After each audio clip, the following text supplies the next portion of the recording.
Well, a nationwide manhunt underway right now in France for this woman you see here on the screen, wanted as an accomplice in the terror attacks in Paris. Yesterday, the 3 terrorists were killed in twin standoffs. Our next guest says the problem with France is they haven't learned from their own history. Here to break down the examples is counterterrorism expert Dr. Sebastian Gorka, who Ralph Peters was just saying we should listen to, so it's great to have you.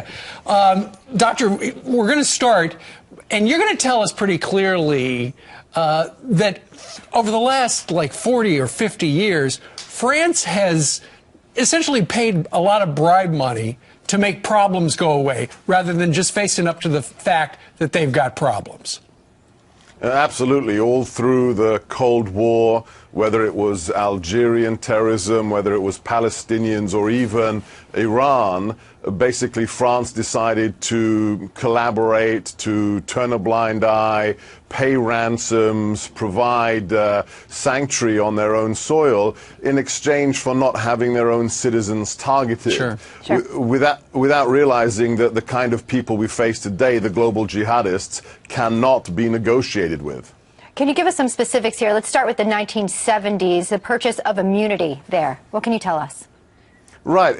Here we have, it begins with the Algerians. It begins with an exchange for giving them immunity. Then it turns into paying for hostages. Over 100 hostages have been paid for, have been negotiated for, which provides an income stream. And then right up to the 1990s, where they actually tried to block, the French government tried to block the registration of Hamas and Hezbollah as terrorist organizations, which is insane. Meanwhile, in the 80s, Dr. Gorka, we all remember how a lot of Iranian assets were frozen, but the French, they found a way to pay some money to the Iranians, didn't they?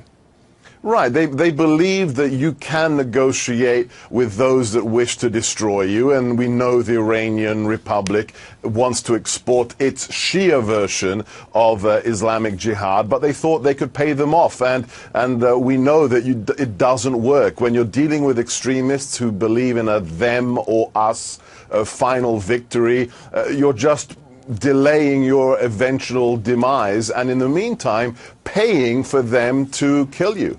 Sure, and then you go into the 1990s there, where again immunity came into play with Algerian terror groups that were reportedly bribed into offering immunity, correct? Correct, yeah.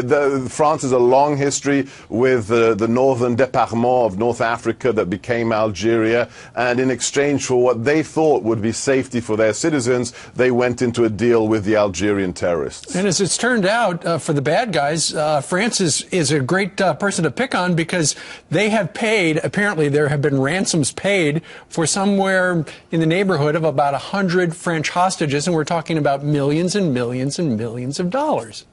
Correct, and think about that.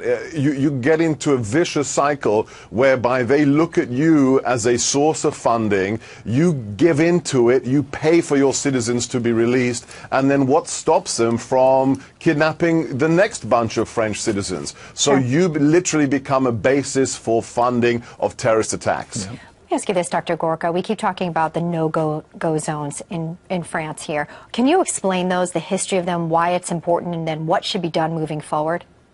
Hugely important, and this isn't just a French problem. These are called the so-called sensitive urban zones, or the ZOS in French. These exist in France, they exist in Sweden, in Malmö, they exist in England of all places, in Tower Hamlets, and even in Rotterdam. These are places where the writ of the state, the sovereignty of that nation does not apply, where Sharia law is imposed by the local so-called community leaders, and where, for example, French police officers cannot go without the permission of the local imam or Muslim leader. In France, and this is all unclassified, there are now 751 no-go Sharia areas registered by the government of France. These are hotbeds for radicalization and recruiting, and of course provide safe haven to the kinds of people that did the attack in Paris just a few days ago. Well, given the fact that we know that there are these no-go zones, and that's probably the areas that they're looking for this one terrorist this morning, the woman. Do you think, Dr. Gorka, given the events of the last 4 days, maybe France will realize, you know what, maybe we should send our police in there. Maybe we should be monitoring what people are saying?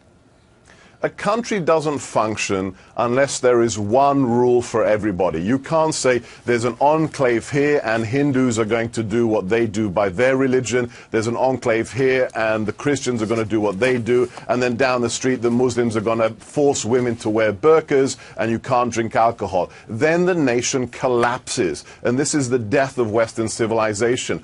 Every nation has to have a unitary constitutional order and the state practicing sovereignty. I dearly hope that these atrocious attacks against Charlie Hebdo will be a wake-up call for France, but not just for France, but for our European allies. Well, you have provided us with invaluable historical context. Ralph Peters was right. Great guest. Yeah. Great insight. Spot on. Dr. Gorka, we thank you for all of that. Thank you so much. You bet.